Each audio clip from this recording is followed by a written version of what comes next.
సంతోషం. ఎప్పటి నుంచో 10 సంవత్సరాల నుంచి ఇల్లు కావాలి అనే ఒక కళ మీద ఏదైతే ఉందో మొదట విడత మన ఇల్లెందు నియోజకవర్గానికి 3,500 ప్లస్ 1000 4,500 ఇల్లు ఇవ్వటం జరిగింది. ఇది మొదటి విడత. ఇక్కడికి వచ్చిన నా ఆడబిడ్డలు చాలా మంది మనసులో ఉంది. అర్హులైన వాళ్ళు కూడా ఇంక ఇల్లు ఇవ్వాల్సిన వాళ్ళు కూడా చాలా మంది ఉన్నారు. నా ఆడబిడ్డలకి ఒకటే చెప్తున్నా, మీరేమీ భయపడక్కర్లేదు. ఇది ఒక్కసారి ఇచ్చి తూర్చనే ప్రభుత్వం కాదు.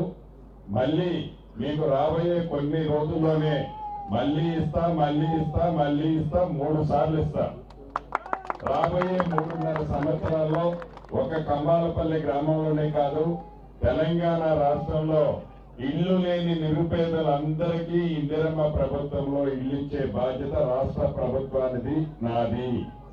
గౌరవ ముఖ్యమంత్రి రేవంత్ రెడ్డి గారు అభివృద్ధిని సంక్షేమాన్ని 2 కళ్ళలా, సన్నబియ్యం ఇచ్చిన, 200 యూనిట్లు ఉచిత కరెంట్ ఇచ్చిన, అదే రకంగా 500కి గ్యాస్ మద్దతు ఇచ్చిన, నా ఆడబిడ్డ ఇందాక ఏదో అక్కడ ఇక్కడ కొంతమందికి రైతు రుణమాఫీ అయిందా లేదా అనేది ఒక నిమిషం పరీక్షలు పెడితే ఆనాటి ప్రభుత్వం 10 సంవత్సరాల్లో చేసిన రుణమాఫీ 17,000 కోట్లు.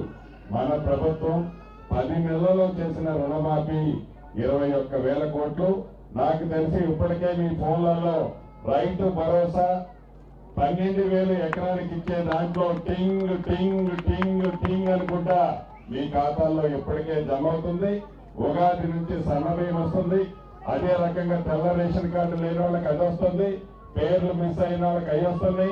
చివరిగా నేను చెప్పదలుచుకున్నది, ఒక్క ఇందిరమ్మ ఇళ్లకే ఇల్లెందు నియోజకవర్గాల్లో 225 కోట్ల రూపాయలు మన ప్రభుత్వం మొదట విడుదలిస్తుంది.